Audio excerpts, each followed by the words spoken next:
This is the G Podcast with your host, Tommy B. Hey, what's up, y'all? Welcome to episode 243 of This is the G Podcast. Man, it's good to be here. Normally we do news, politics, pop culture, and that tea. But this week we're taking a break. Got to take a break, Dicey, because the politics is the horror. Yeah, You know what I'm saying? it really is.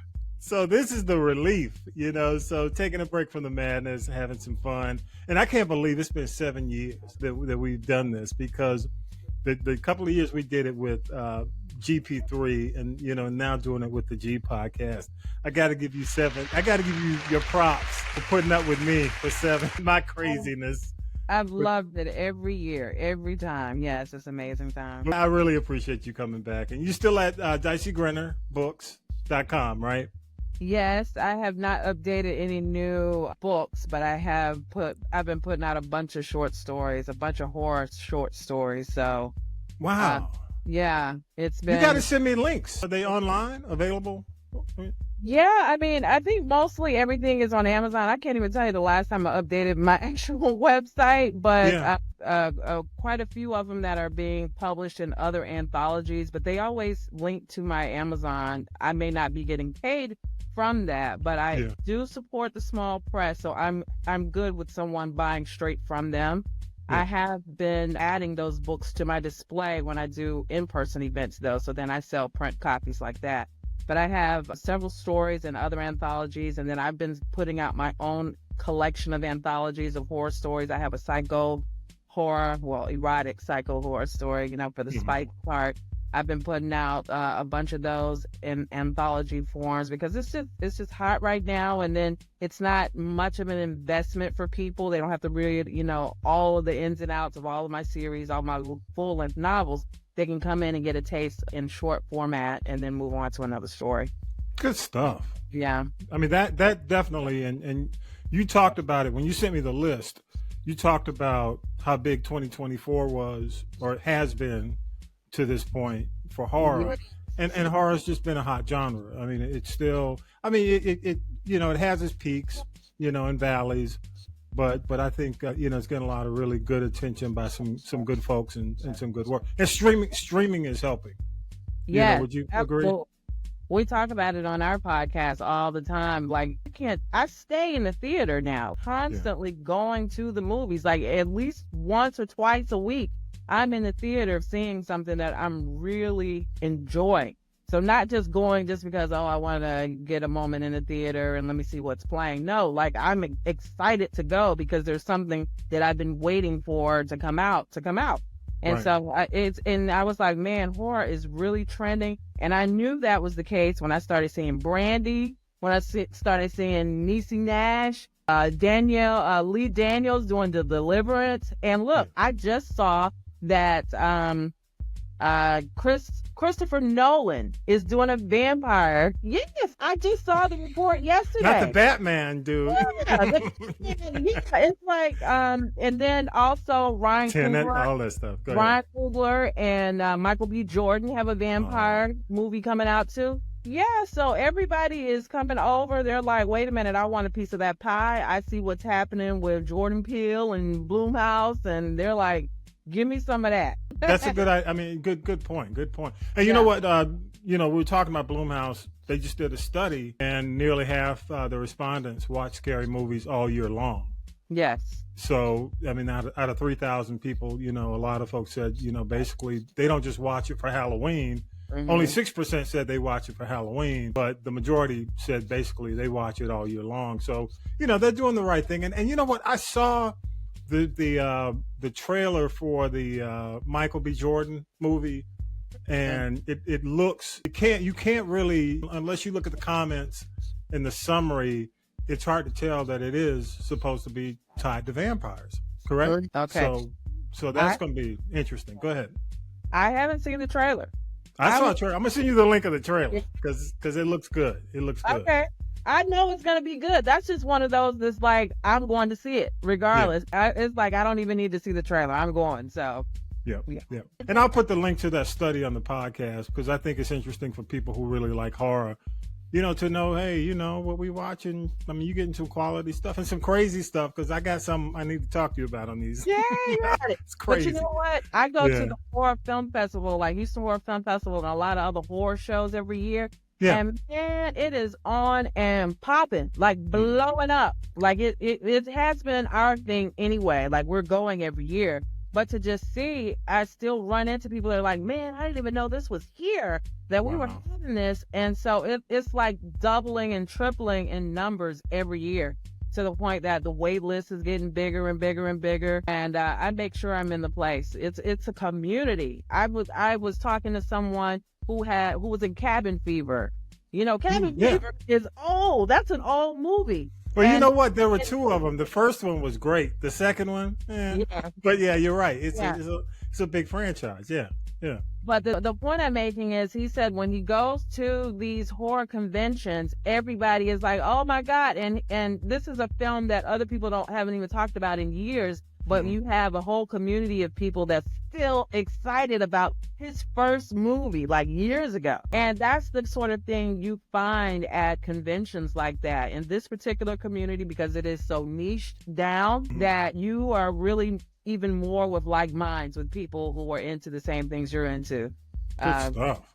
Yeah. It's part of the filtering process for me when I have my books. So it's a lot better than just being at a generic Comic-Con. I get to be here, or on the scene with people who are looking for this type of genre, and it just makes it so much easier. Well, we are glad to have you. Thank you. Every year.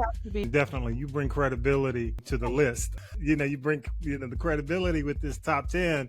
Okay. So let's go ahead and jump into it. What you got at number 10? All right.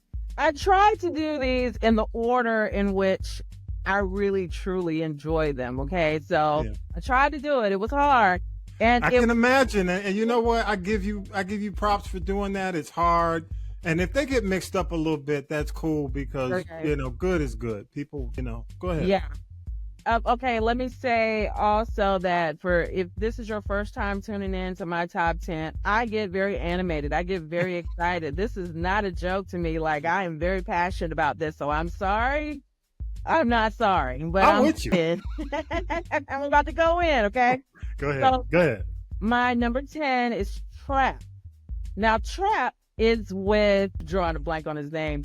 I got him on the wall over there. Oh, I know.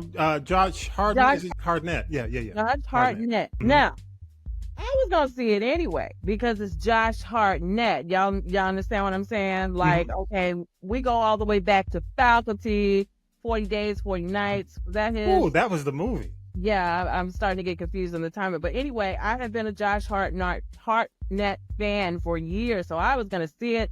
I got Penny Dreadful on the wall. That's what I'm looking at over there. But when he was in Penny Dreadful, so he has the stuffings to be the man on screen. He is a great actor, and he is gorgeous. And so with time, he has even gotten that much better. He is very compelling on screen to look at. And I know him being in a serial killer role, I was excited to see it. So this one, it's very intense, because there's this pop culture thing going on. And he and his daughter are there to see the pop singer. And supposedly it's all set up to trap him as a serial killer. Now, there's some holes in this, okay? There's a lot of holes. Like, y'all can narrow it down to this, but you can't narrow it down to actually him. And that it's an M. Night movie, so so you know what I'm saying. And I love M. Night. I know you and I, we've differed on that in some areas, but most of his stuff I have really been a fan of. So that was another draw for this. I was like, these two together, it should be great. I enjoyed it. I can understand why people may not think this is great, or it may not even be horror. This is under the thriller umbrella of horror to me. And so I thought that it was intense enough, it was suspenseful enough, and I didn't know where they were going to go with it, So there were some funny moments, and you got to understand I'm in the dark humor, okay? So that's why when we get ready to talk about that other one, you're going to be like, what? Okay, so with the dark humor aspect, there's a time where he is literally, to save his own ass, he is throwing a child down the steps. You know what I mean? So stuff like that is funny to me. But also, it adds to the horrific element. That way we get to see just how low he will go. We get to see, like, this is a really bad dude. Also, I love the fact that the serial killers normally look like him. You know what I mean? Yes. And so it also brings in this real horror element of, it's the guy next door with the family, the one that you wouldn't even suspect. That's who's really carrying out these type of crimes. And so I thought they did a good job of pulling that off. It was entertaining. It was entertaining. Excellent. So he's kind of like the I want to say the Ted Bundy type. Yeah, but the thing that was interesting, it looks like it's almost like set up like a Taylor Swift kind of vibe. This big show, and yeah, it was. By the way, it is going to be on Max as we tape this week going into Halloween, so it'll be available via streaming if you haven't seen it in the theater. I think it's enjoyable, and it's got that dark humor that I like. Number 9. Never Let Go. Okay, so Never Let Go. I was going to see this one. Actually, all 10 of these were like immediately, yes, I'm going to watch this one. So Halle Berry, we hadn't seen her in horror, I believe, since Gothica. And so I was really looking forward to seeing her again. I like the tone of this from the trailer. Looked like it was going to be dark, and it was very suspenseful. I also like that we have her in a mother role, because she's given that mother energy. And you know, you and I have talked before, when there's a mother-child component, that adds another level of fear for me. Like, what lengths would you go to protect your kids? So there's this supernatural thing that's going on. There are times when you don't really know what you're seeing. The creatures are kind of jumping out, or is this real? Isn't this real? Is this mental illness? Is this really supernatural? You know? And so it kept me guessing, but also it did have the jump scare factor. So those people that need that to feel like it's horror, there are many jump scares happening here. It was the tone, and I also loved the love from the family, from the kids. There's one kid that really pissed me off. It's needed. It's just like when we did Quiet Place, when we were talking about that before. You're going to have one child messing up, but it kind of furthers the story and kind of adds another level of like, oh my God, we have to protect this kid, but at the same time, the kid is messing everybody up. Like, what do you do in this situation? Before we close the show, I'm going to ask you about something I saw that's tied exactly to that. Okay. That concept of protecting the kids. Yeah. I'm not going to tell you now, but I'll wait, when we wrap up and we talk about, I know you normally do your what do you call them, runner-ups. Yeah. But I do want to talk about a couple of things and get your thoughts on it. But, before we wrap up on number 9, I want to ask you about Halle. Because it didn't do well, at the box office. Right. And it's hard. I think when you see the trailer, it's kind of hard to determine what it is. Yeah. You know what I mean? Yeah. So it'd be worth going to see, because I know it's probably going to hit streaming pretty soon because of what it did at the box office. But I think when people see, and I read the summary of what it's about, when people see what it's about, they'll understand. Because I don't think people really know. Do you think? I got Halle right here, too. I see. She was a mom there in that movie, too, I believe. What was the question you asked? No, I was asking you, because I don't think people really knew what the movie was about. When it came, I don't think they did a good job explaining what that movie was. Just my opinion. I didn't know. I went in blind. I knew that there was a movie called Never Let Go. Well, I wouldn't say completely blind. Like, I did see the trailer and I saw the tone of it, and I felt like that drew me in. But no, I didn't really know what it was about. But that's what post-apocalyptic. Yeah. Well, maybe. Okay. Yeah. See, you don't know. I mean, well, you know now, but Yeah. There's something at the end that gives way to perhaps this was a mental thing, a mental illness, or something, maybe. But at the same time, we did see supernatural things happening.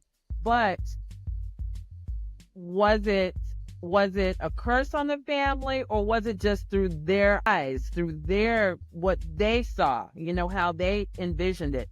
And that's what I love. I love being able to figure out, like, what is your interpretation of this? What are you getting from this? But at the same time, taking that ride of angst, like, oh my God, what's happening? What's happening? What's happening? Maybe people didn't go because they want Hallie to look like Storm. They want her to, dolled up, like in the reunion with that fly-ass haircut. They want them looking like that. Is the reunion or Union? The one with Mark Wahlberg. And she looks fabulous. She always looks fabulous, but here she is giving grit. But she's also giving heart. I feel like when she is in these roles where she's not playing, the I'm so beautiful and I'm this and that and I feel like she's really acting. Like, it's not a glam role. It is not a glam role. Performance more than I feel the glam roles for her. I feel like the glam roles are what her agent put her in. It's what Hollywood wants to see her as. But when she's in a role like this, I feel like she really feels like she is enjoying the craft. And I felt that. Good stuff. Yeah, the kid in this also is out in the deliverance, which I thought was an important distinction, because this child is playing like possessed almost in both movies, but I felt like he did a better performance in this one also. Good stuff. Good stuff. Again, the 7th annual Spicy Dicey Top 10. We are now at number 8, right? Now number 8. Now we're at number 8. I don't want to skip over Hallie, but you got a number 8. How's my pacing? I need to speed up. No, you're good. You're good. All right. Now, number 8 is one that probably a lot of people have not watched either. And it was one right from the jump. I saw the trailer and I was like, I don't know what this is, but I saw the trailer and the name of it, Azrael, whatever, however you pronounce that. I saw the trailer too. I'm going to go see that. That is a must. I must see that. Because I'm also drawn to religious horror. As the background of the church background that I have kind of draws me to that sort of thing. And then we also have creatures that kind of looks post-apocalyptic. When I saw them say those who were left behind, I was like, oh yeah, I'm going to go see that, because I like people's interpretation of that. I figure they're probably drawing something from Revelation, the book in the Bible. And so I can bring in my own knowledge about that and what I've read and my understanding of that to see how someone else, their interpretation of that and what they put on screen. This was scary to me. This was terrifying.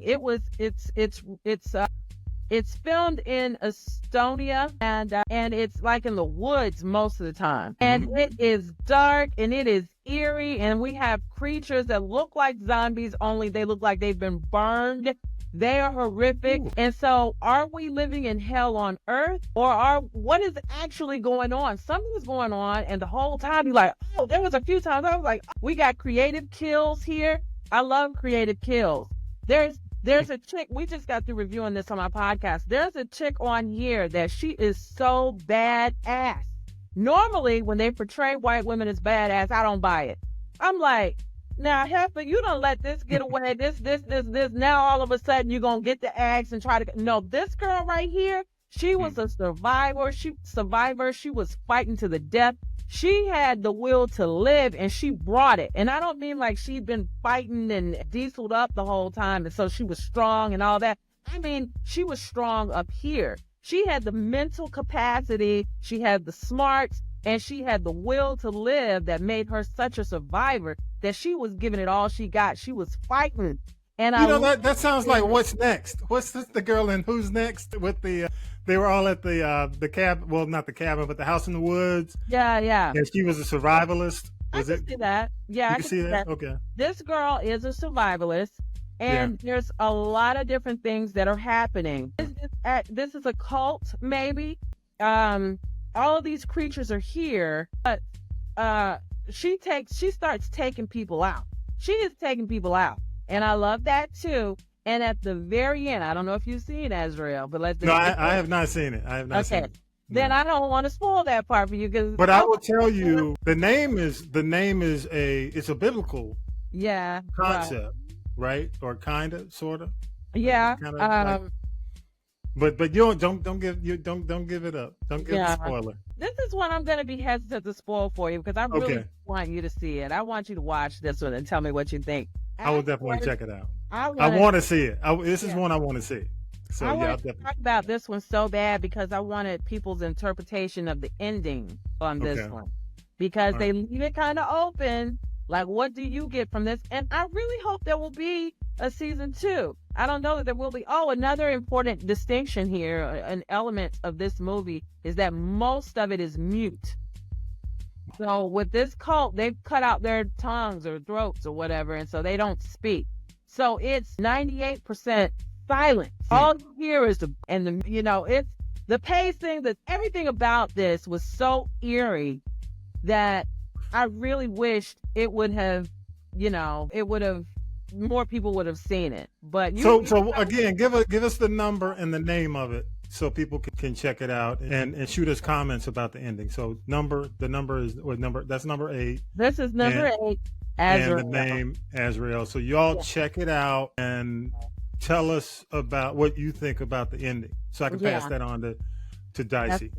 I wanted to see this one immediately also because I have a character in a short that I wrote that I wanted to produce first before anything. I'm thinking of making it into a short story to put that out first, but the script is written. And Azrael is just, I think the name in and of itself is powerful. But right off the top of my head, I can't remember what it means. I'm going to have to look at it, man, check it out before we leave, before we wrap this. Something like that? I'm sorry. Yeah. I think it's supposed, from what I was seeing, it was supposed to be the one, like you said, when the ones left behind, this is the one who was supposed to gather them up. But I may be wrong. But we'll see. The guy, the one, something like that. Yeah. Gotcha. I loved Azrael. Well, I can tell. Number seven. What you got? Okay, number 7. Number 7, I've seen this one twice already. So I saw this in the theater, and I wanted my kid, my daughter Daisha. She's 17 now, Thomas. Oh, wait a minute. Hold on. Yeah, but this week too, right? Yeah. She turned 17 yesterday. But, yes. Okay, so this is one that I knew she would be scared of, but I know she has some interest in like tarot cards and everything. So I was like, you got to see this one because I wanted her opinion on it. And my co-host Chantel, she does tarot readings, and so I thought it was interesting to get her perspective on it as someone who does tarot. You don't want to bring in your knowledge of tarot into this movie though, because you got to remember that it's not necessarily following the rules of tarot. You know what I mean? It is fiction. It is a movie, okay? They have mixed tarot and the zodiac for this film, and they got some curse thrown in there and all that. But I absolutely loved it. I loved it. And most of these I saw in the theater by myself. I saw this one on Netflix. You did? It's on Netflix? Okay. It's on Netflix now. Yeah. That's how I watched it the second time with my daughter. But tarot, the monsters themselves, first I thought the deck was beautiful. The tarot deck was absolutely beautiful. And if you love horror, then you can see the beauty in stuff like skulls and stuff like this. You know, I got all kinds of stuff in here. You see the beauty and stuff like this. If you love horror, this is not the kind of thing that would freak you out, right? And so when I saw those tarot cards, I was like, oh my goodness, I need to have that. It's so beautiful. However, when the monsters came to life off that card, they took my breath away each time. When they came out and they were like, whoop, I was like, what? And I was terrified. You know, it got my blood pumping. I was like, oh, it was scary. It felt scary. I really love how the curse came together and how they resolved it at the end too. I felt like it was a very satisfying end, especially when we think one of the characters is dead and they happen to come back. I mean, I love that. That kind of added a little happy twist on the end, but it not be that it was happy. That's not what I liked about it. It was the fact that it was a surprising moment because I did not know that he was alive. Anytime you can surprise me, I'm very happy. I'm excited about that because that made it unpredictable to me. Arrow was really one of my favorites this year. I loved it. Stuff. Most people don't. Well, you know what? I'm gonna wait till the end. But you know, the only thing, it was kind of, I could see your daughter enjoying it because it has that kind of teen vibe to it. You know what I mean? That teen horror vibe. You know, my millennial, my son, he's big. He was big into bodies. I didn't watch the whole thing. Yeah, but it kind of like taking them out one by one. That concept. But yeah, so that was give us that number again and the name of the movie. Okay, number 7 is Tarot. Tarot. Again, go to she's at DiceyGrenorBooks.com, y'all. That's the website. Host of Sex and Horror Podcast, Dicey Grenor, again coming back for 7 years. We are at number 6 of her top 10 horror movies, and go ahead and give them number 6. What you got, Dicey? Number 6, top 10 horror films of 2024. Of 2024. Of 2024. Did I say what? Did I say 2023? No, you just said top 10 horror films. Where if I was going in general, it would be. Oh, yeah, definitely not all time. 2024. And this is of the ones that have come out. I specifically wanted to wait until the other two that came out this month. But also, I'm really excited about Heretic. Like, there are some more that are coming out this year that's like, oh my goodness, they would probably be. You got Nosferatu is coming out in Christmas Day of all days. So yeah, it's not, the year's not over. So we'll say the year so far. Yeah, the year so far. And it's been this was really hard to narrow this list down because I have really enjoyed the films and they've been bringing it all year. But my number 6 is Alien Romulus. And I feel like there's nothing that I need to explain about. I really feel like that's it. But you know, can I have not. I'm about to watch it on digital. Okay. But I've been a fan since sitting in the theater, not knowing what to expect on number 1 in high school. Okay. So when you see it I saw the very first one and freaked me out. So ever since that alien popped out of the cavity, you know what I'm saying? I have been with the alien flicks, and I totally get it because from what I hear, and you correct me or verify, confirm what I'm hearing is like, this is really horror. This is not, well, it is sci-fi, but it really takes a horror angle this time. You agree? Yeah. I haven't seen it yet. Alien is, this is a part of one of the bringing back like an old familiar horror icon. We got Alien, and we have loved Alien. When they were out, when it was out before, Sigourney Weaver, all of them. And so I was going to see this. I know it's like, well, what's new? You got new. Well, there was plenty that was new IP this year. When I was just talking about Azrael, that's new. Trap, that's kind of new. It's okay to have a nostalgia feeling for something that you used to love. And it's kind of, and so here we had it was so intense. The face huggers, they are terrifying. You know what I mean? They're swimming, they're everywhere. The acid drip, that acid drip is terrifying. It's going to eat right through your skin and bones.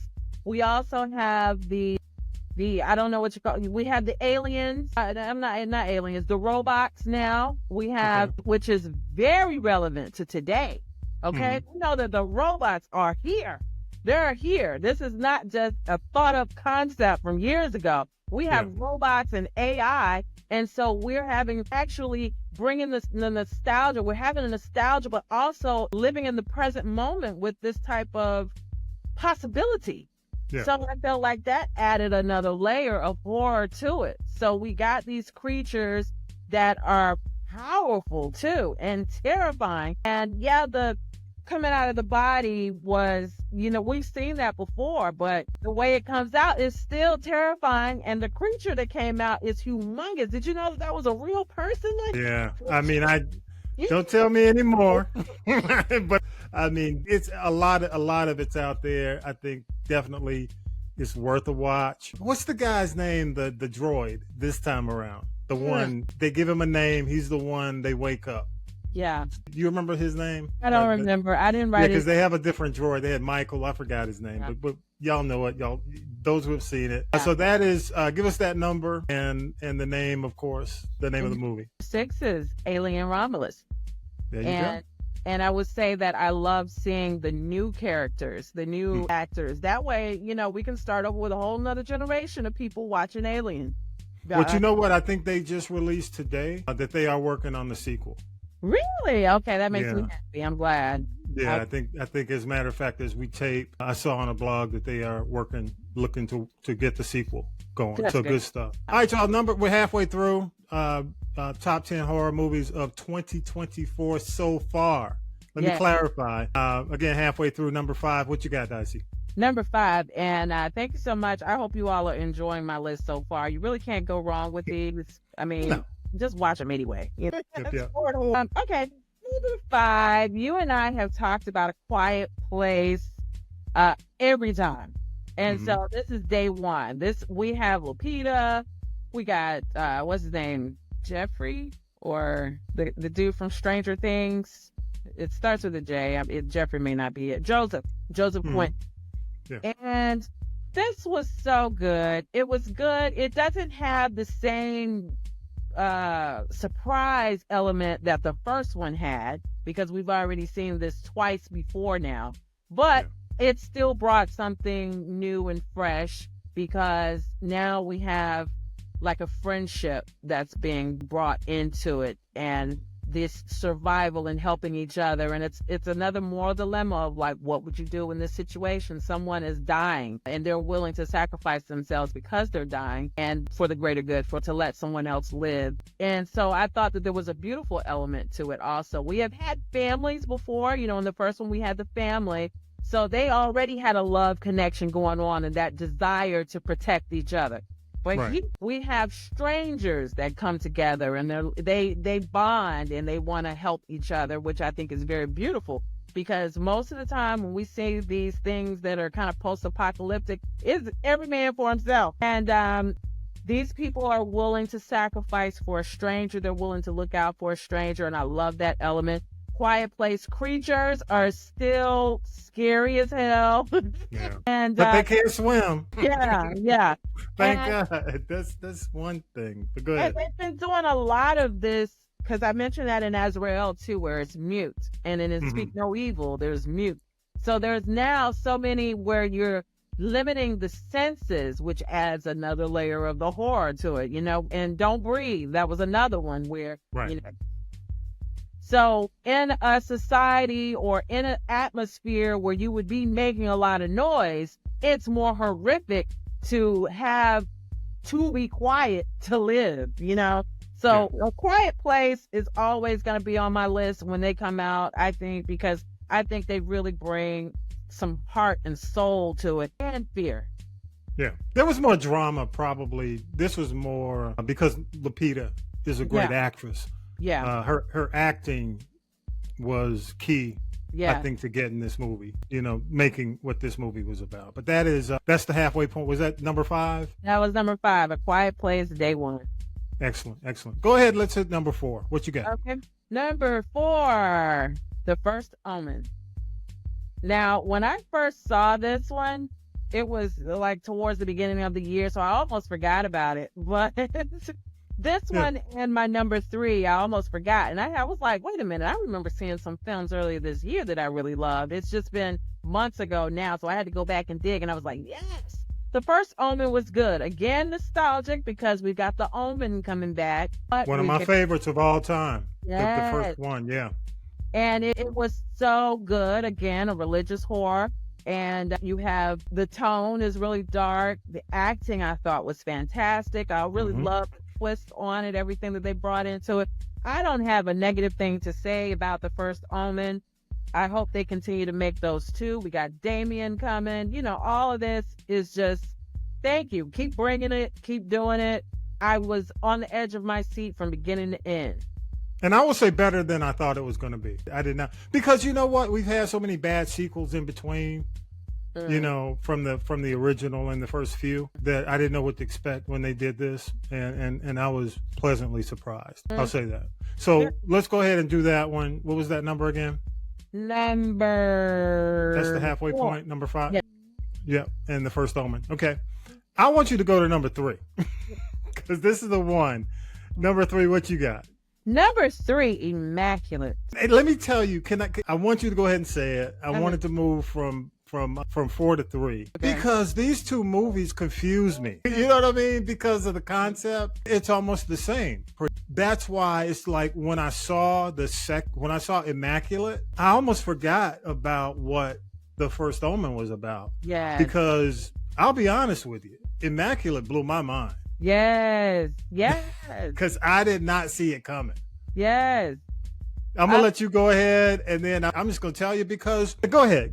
It's your top 10. But I'm just saying that, and I don't want to spoil it for y'all who have not seen it, but it's a slow burn in the beginning, but it's worth it to get to that ending. That's all I'll say. Yeah. You know, if you can put up with the slow... It's almost like, you know, you remember Midnight Mass, you know, Flanagan. And people talk about it kind of, you know, the first couple of episodes, it's slow until it hits that point where everything is revealed. And this is kind of it. But number 3 is worth it. Immaculate. Man. Immaculate is one of those religious horrors that I wish I'd have wrote. That movie. I mean, it is different. I'm trying to think, what was the actress's name? She's the same. She is in everything. Sweeney. She's gorgeous and she's a great actress. And I'm glad here she had a chance to show off her acting chops because people forget she can act. Because they're so used to looking at how pretty she is. Yeah. But she really was able to bring it. And that scene when she was delivering that kid. Man. I'm going to give y'all a little bit of that spoiler, but I'm here to tell you. Don't give any more because I know they want to see it. But you and I are on the same page when it comes because, well, the priest, all that. It was just like, what? Yeah. Because I'm laying there from the beginning, Dicey, I'm looking at it and I'm like, damn, ain't this the last Omen? You know what I'm saying? It's like, is this the last Omen? But it definitely is not the last Omen when it ends.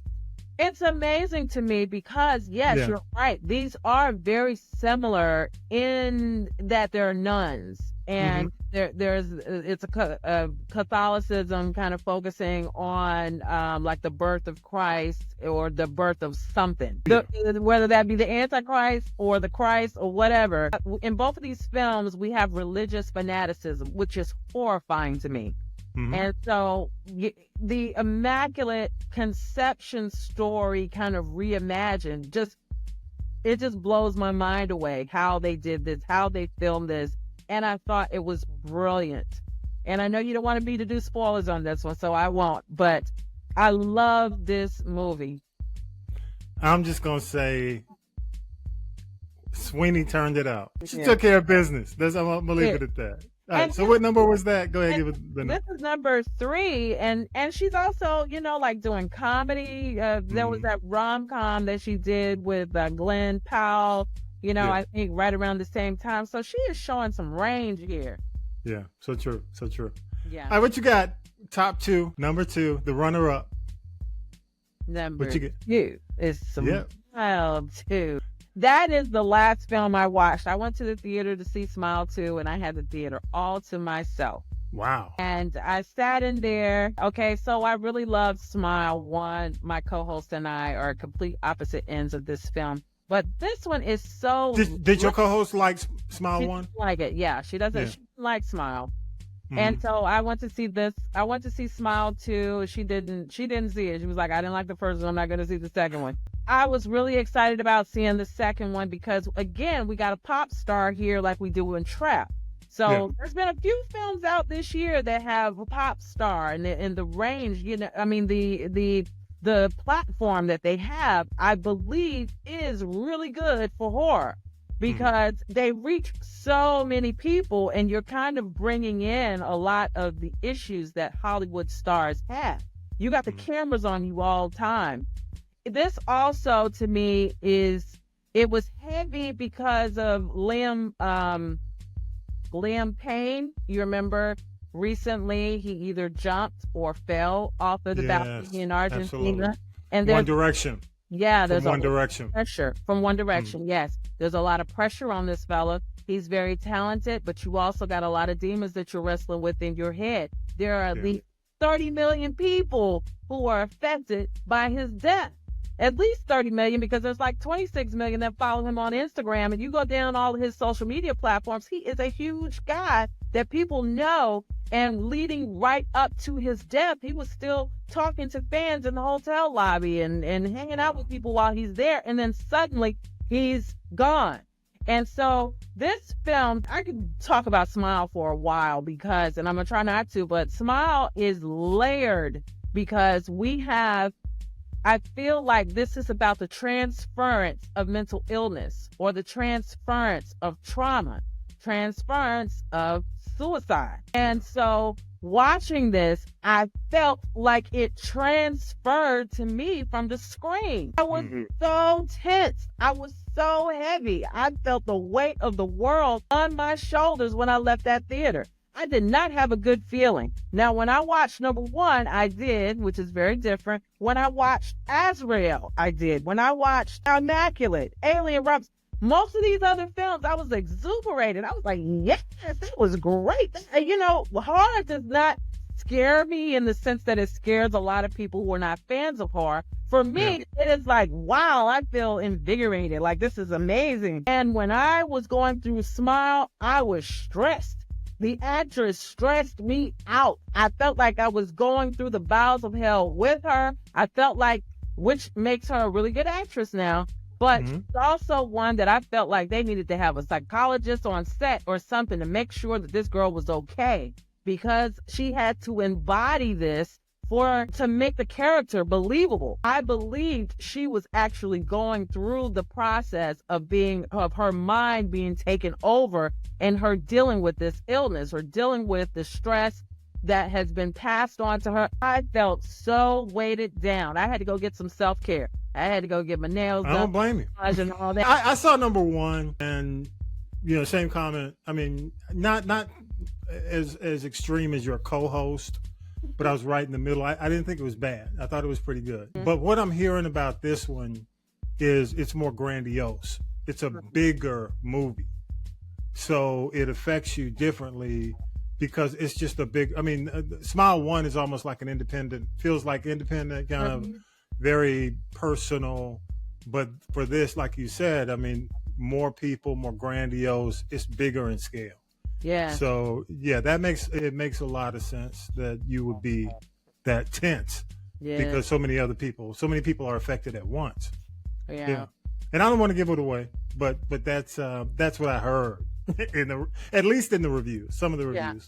Yeah. But to me, if you can let me feel something in a movie, you've done a great job. Yeah, agree. Ends up on my list. I did not feel good, but I felt bad. So that was something.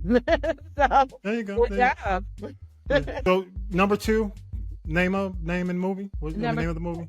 Number 2 is Smile 2. Excellent. Good stuff. Hey, before you get to number one, you have a few. Let's do the runner-ups. A few of your runner-ups. Make them wait. Go ahead. All right. The honoraries, and this is going to be a surprise one, but Subservience. I really enjoyed Subservience. This is more thriller-ish, like we were talking about with Trap. But in the terms of what's going on with the robots and everything, I thought this was a really good concept. Because we got Megan Fox, who is this beautiful woman who is bought as a robot to help out Mikel Morone. I mean, the hot Italian. Okay, we already know this is not gonna go well. We know there are gonna be some problems in that house. And so I like the concept. I like where they're going with this because we've already seen robots take over in other films, but this was also in a sexy way. Like what happens if the robot don't want the wife to be in the picture no more? If she wants what the wife has, if she wants her family, and what happens if the robot gets jealous? These sorts of things. Or if there's some bad programming and the programming takes over and starts doing something else. I think I would love to see more of these robot type concepts, and I like Subservience. All right, so how many more runner-ups do you have? And we may just give the title and of these. No. A title in the line because we want to spend some time with number one. Okay. I want to spend some time with number one. Go ahead. Number 2 is another thriller. Blink Twice. Blink Twice is brilliant. Okay. Yes. Okay. What else? Any other ones? These are your runner-ups before you hit number one. Runner-up, Speak No Evil. Okay. I would say that it did make my list, though, because I didn't feel anything really. It was just good because it's James McAvoy doing what he does. More thriller than horror, was it? More thriller than horror to you? But, I had others that were thriller. It's just, he's a serial killer. There's that element. There's a child involved again, It just didn't make me feel anything other than, okay, that's cool. Yeah, I got you. You got any more on your runner-up list? Let me see. Give one more if you could find one more. One more. You know the one I'm surprised you don't have on the list. What? Late Night with the Devil. Okay. I did watch that one, and this is one where my co-host and I split. She loved it. I loved it. Fascinating to her, and I was just kind of meh. Really? If they'd have spent more time on the exorcism, on the takeover, the possession part more, I would have enjoyed it more. To me, more time was spent on the actual late night talk show part, and I didn't really care. I didn't care. Well, see, for me, it has that nostalgia because they did such a good job setting it up, and I'm a big fan of found footage, the found footage stuff, and this is it. And by the way, y'all, if you haven't seen it, it's Late Night with the Devil. I think I got the title right. It is on Hulu, and I watched it a couple of nights ago. And I watched, you turn something on at 1 a.m. And I'm here to tell you, I had to put it on pause. I'm like, whoa, wait a minute, because it'll freak you out. Mm-hmm. I mean, it's kind of crazy, but I can understand there being an extreme in terms of likes and dislikes on that movie, but I loved it. I was surprised that's the only one when I looked at your list, I said, this is a great list. And I would replace Tarot with this one, with Late Night with the Devil. I would, but I know. Love Tarot, and this one, Late Night with the Devil, just didn't strike me. However, between that one and Long Legs, I have started. Long Legs she really loved, and I was just okay with that one too. Yeah, but I haven't seen that one yet. That's the one with Nicolas Cage. Yeah. Right. Now, Nicolas Cage, I'm really loving what he's doing, what he's putting down these days. Yeah. He put some great things. But I have noticed that there has been a lot of devil film. Yeah. The devil itself. So, Gotcha. Okay. All right, let's go ahead and do number one. You sure? You ready to do number one? I'm not surprised. Go ahead and do your number one. I was not surprised when I saw number one, but go ahead. Okay, so it shouldn't be. If you've been listening to anything that I've ever said about horror, then it should be nobody's surprise that Terrifier 3 is my number one for horror for 2022. Gonna give it up. Yeah. I knew it was gonna be enough. I'm like, why are we? Yeah, okay. Go ahead. Look, Terrifier 3 is a win for all of us in indie horror. Like, this is an amazing phenomenon. This is more than just a film. This is a phenomenon. Damien Leone and David Thornton, I forget, Harold Thornton, the one who plays Art the Clown, and Damien is the writer, director, and special effects guy. Now, that is, okay, I'm getting tongue-tied because I'm thinking so many things at once, and I'm so excited. It's your number one. So I get it. Yeah. I saw them at Texas Frightmare in 2023. My podcast was doing press and media there, and they had such a phenomenal panel. So it's not just the film you see, it's the heart behind the film that makes this so amazing to me. These guys were both kind of at wit's end, and they came together like it was just meant to be, and this is what they have produced from this. And it was an emotional panel, which was really shocking. I was not expecting that, but I love when the underdog wins. I love when people get to live out their dreams, when they are discounted by many people, and then they go and blow up paths Joker. Okay? Yeah. Joker 2, I didn't even go see. I love Joker. Joker 1 was a masterpiece. Yeah. But with all the money behind Joker 2, I did not care about this musical. Terrifier 3, I had my butt in the seat immediately. And it was because I love the energy. I love what they're doing with this. Bold, okay? And did they get pushed back on the gore? I mean, no, because I think everybody, it's part of the marketing now at this point. When people start saying that they threw up or they passed out or walked out, it's like, yeah. Like, yes, we did it. In fact, they have like an iconic gory scene in each film so far. Yeah. When they come to like the shower scene in this one, that'll be the one that goes down in history for this one.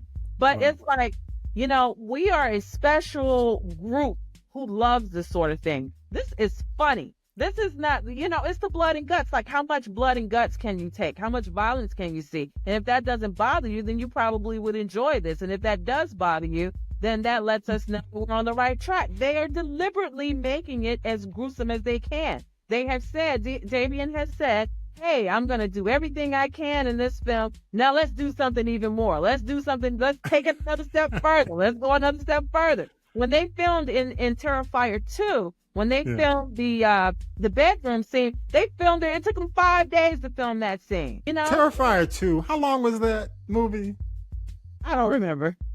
It was long. That's all I have to say. I'm going to leave it at that. I have not seen 3.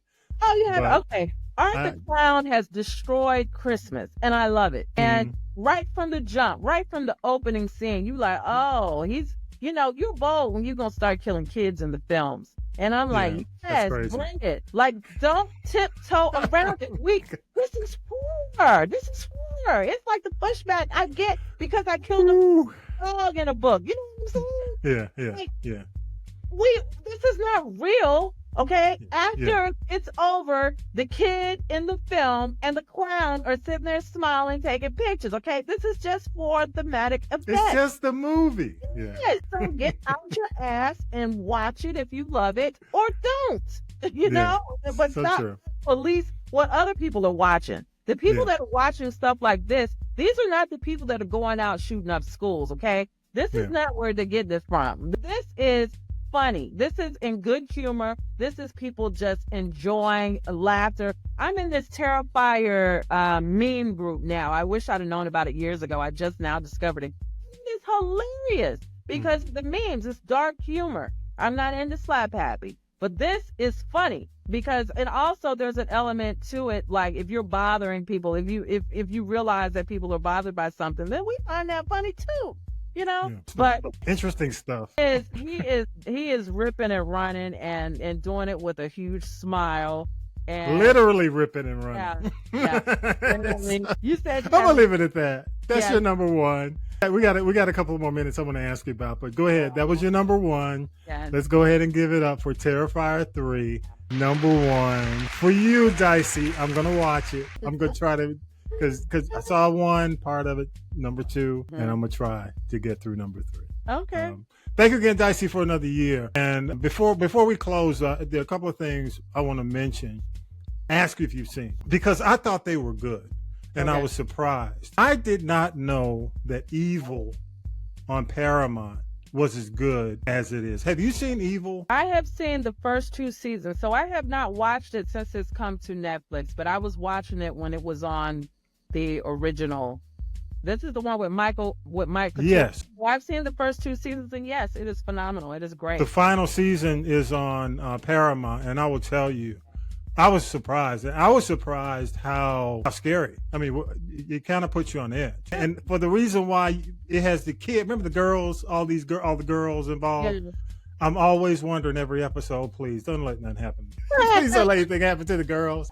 But it was one of the ones. The other thing I want to ask you about real quick, we got about a minute. Carrie, the Carrie project coming up. Michael Flanagan, we talked about him before on this episode this time of the year. And I'm excited about that. I saw the first Carrie, and I'm really excited that Flanagan's involved because he's done so much good stuff. I mean, I watched Fall of the House of Usher again this season. Probably going to be like my annual season to watch. One of those. Flanagan, Midnight Mass, or Usher. Yeah. Real quick, how do people contact you, get in contact with you, Dicey? You can follow me on the socials at Dicey Grenor, and that's only, whenever I'm actually on. I'm very inconsistent. Sorry, but I got a lot going on, so when I'm there, at Dicey Grenor, that's on Twitter and I don't do Twitter anymore, but TikTok and Instagram and Facebook from time to time. I'm also on Patreon, and you can find me. When you go to Amazon, though, you have to put in the title of the book and the name, because I think I'm banned or shadow banned or something on. We all shadow banned. You got to put in the whole thing. You got to put in the author name and all that. But you know what? I'm surprised you didn't mention Grotesquerie. Are you a Ryan Murphy fan? I do not. Ryan Murphy does a disservice to horror. I'll leave it at that. That's another podcast. I honestly agree. I agree. I don't even talk about him in connection with horror. So, yeah. Spicy Dicey, thank you so much from H-Town. We are there. Appreciate you as always. You always bring it every year. Thank you again for 7 years of doing this, man. I'm here to tell you, for you, I will go see Art the Clown and no one else. Yeah. All right, Spicy, thank you so much. Dicey, I'm gonna let you get back to your thing. Episode 243, y'all. It is again another year of the Spicy Dicey Top 10 this year for 2024 so far. Enjoy your weekend into Halloween, y'all. Have a great rest of your horror year. Make sure you vote early. You hear this before the final day to vote. Please make sure you do that. All right, y'all. Have a great week. Peace. Thanks for having me. You've been listening to This is the G Podcast. And This is the G Podcast is a production of the Castropolis Podcast Network. Thanks for listening.